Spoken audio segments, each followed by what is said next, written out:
All right, now you might have seen these floating around. These are those kind of knockoff clone versions of the upcoming iPhone. They always seem to hit the market prior to an iPhone launch. There's something weird in this particular case though, because I have some information that these particular clones of what will probably be called the iPhone 11 or XI or something like that might not be the eventual design. In fact, it could be a fairly substantial difference between this clone representation of the next iPhone, which, yes, it's here, it's working, it's in boxes. Look, it even showed up with fake Apple Store. I don't know, actually, maybe the bags are not fake. Maybe we went to a real Apple Store to snag them. Why don't we just look at it, you decide, and then we'll talk about the design changes here. They look a lot like the previous generation boxes. Obviously, you have an iPhone on the side. The artwork is the same from the previous generation. If you're skeptical and you're looking at this, you may be, your spidey sense may go off a little bit. Like something like, if you look at the top edge here, is this completely straight, this line here, or is this a bit closer over here? I don't know. Designed by Apple in California, okay. Are you buying it? Well, there's no plastic on the actual phone. Fake paperwork, fake Apple stickers. Man, it's unbelievable. And they get these things out before the actual device launch. It's wild. This is the device, and like I said, you may have seen this floating around. Now, the implementation here of the rear camera setup, this is something that's been rumored. We've seen a lot of it, but it's actually the way it's implemented that is up for dispute. So on this particular device, you see this ridge around it. You see this very boxy look. It doesn't blend all that well with the glass back on the device itself. Actually, I don't mind this color at all. Maybe a little bit lighter, actually. This, by the way, is an iPhone XS Max. I would say then, maybe I need to switch hands. Let's see here. Yeah, definitely the clone is a bit lighter. You know what? If you really look at this font, you can also spot the fakeness. Look at how much sharper this font is. It's sharper and it's thinner. It's just not the same font. You have headphones included. You even get an adapter in there, fake lightning cable, and the power brick. Let's see this one.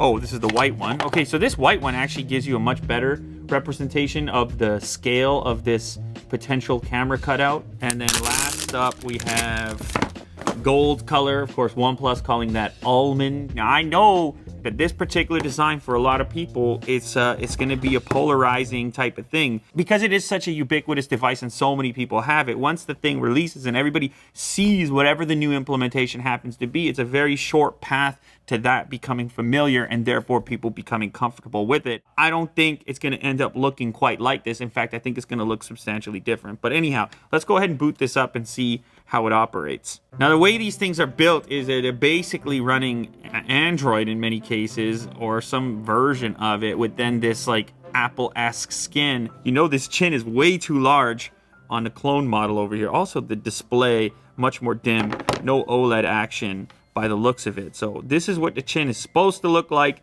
This is what it looks like over here. When you have this switch pushed down, there's no red indicator to let you know that it's been activated. You know what though? They do a good job of faking it. Again, you can tell the fonts are off here. You could be maybe fooled, no? Somebody just handed that to you? You're not fooled.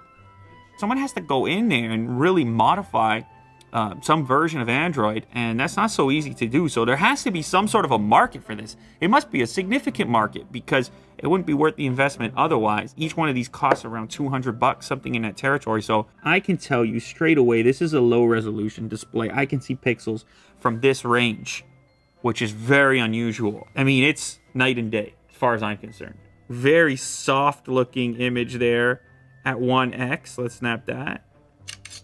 Ooh, slow shutter. And then another soft looking image at 2x. And that's it. That seems to be the only options there. It's not a good picture, Jack. It's a lot of noise in the image. You can see beard hairs, but like if you just look, it looks like a painting. Some of my... I mean, the resolution is obviously not substantial. Now, what happens if you go into portrait mode? It says move farther away. Still wants me to move farther away? How far away do you want me to be? I mean, it's looking for a face. Does it even know the difference? It's just telling me move farther away. How far away? It still says move farther away, Jack. It's no portrait mode at play. Okay, so lots of ways to figure out that this thing is bogus. I mean, the last one I want to try out is sound. There we go. All right. Apple shrinking the notch. Ooh, the buttons are also a little loose. Oof, it's so slow. It's painfully slow on Wi-Fi. We're so aware of it. The video quality sort of is being auto-crunched down to like 144p. And the audio is crunching. Shock iPhone. Look, I don't recommend that you buy this thing, all right? I'm trying to figure out how or why these things exist.